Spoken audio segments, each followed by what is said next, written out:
एक राज्य में एक बार एक सन्यासी आया और सीधा राजा के महल में चला गया। उस सन्यासी की वेशभूषा को देखकर राजा के किसी भी सिपाही ने उसे अंदर जाने से नहीं रोका। वो सन्यासी सीधा राजा के दरबार में चला गया। सन्यासी को अपने सामने खड़ा देखा। राजा ने उनसे पूछा, आप कौन हैं और क्या चाहते हैं? सन्यासी बोला, मैं एक आध्यात्मिक गुरु हूँ और प्रवचन देने के लिए दूसरे राज्य जा रहा था, लेकिन अब दिन ढलने को आया है तो मैं आज रात आपके महल में ही रुकूंगा। रात बिताने के लिए बस मैं थोड़ी सी जगह चाहता हूँ। सन्यासी की बात सुन राजा बोला, ये एक राजा का महल है, कोई विश्राम स्थल नहीं जो आप यहाँ रात में रुकना चाहते हैं। आप बाहर जाइए, वहाँ रहने की आपको कोई ना कोई जगह मिल जाएगी। सन्यासी ने राजा से फिर प्रश्न किया, महाराज क्या मैं जान सकता हूँ कि आपसे पहले ये महल किसका था? राजा बोला, मेरे पिताजी का था, क्योंकि मुझसे पहले वही राजा था।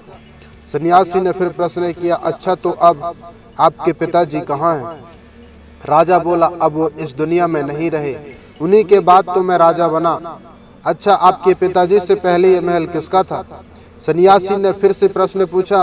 राजा को अब गुस्सा आने लगा, लेकिन फिर भी उसने शांत होकर जवाब दिया, मेरे पिताजी से पहले ये महल मेरे दादाजी का था और अब वो इस दुनिया में नहीं है। अब सन्यासी बोले, ये जगह जो ना कल तुम्हारी थी और ना तुम्हारी जाने के बाद किसी और का होगा।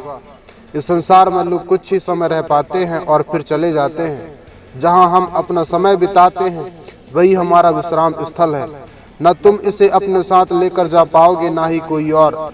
बताओ, ये महल एक विश्राम स्थल नहीं है तो और क्या है? राजा उनकी बात समझ गया और हाथ जोड़कर माफी मांगने लगा। उसने सन्यासी को रुकने को जगह दे दी। सीख जो हमें इस शॉर्ट मोटिवेशनल स्टोरी से मिलती है दोस्तों, ये बात तो हम सभी जानते हैं कि इस संसार से हम कुछ भी लेकर नहीं जा सकते। खाली हाथ आए थे और खाली हाथ ही जाना है। जब तक इस संसार आप है तो मैं या मेरा इस चक्कर में ना पड़े। जिंदगी में धन लोभ लालच के पीछे ना भागें, भागना है तो खुशियों के पीछे भागें। जिंदगी का मजा बहुत पैसों में या फिर बड़ी गाड़ी में नहीं है। जिंदगी का मजा है खुश रहने में। खुश रहो, क्योंकि दूसरे के पास चाहे बहुत पैसा है, लेकिन इस दुनिया से वो जाएगा खाली हाथ ही, और उसके धन का भोग कोई और करेगा। और अगर पैसा होकर भी आपका जीवन दुखों से भरा है तो आपकी जिंदगी अपने आप में ही बेकार है। याद रखना और इस पर गहराई से सोचना, आलीशान जिंदगी से बेहतर है एक खुशहाल जिंदगी।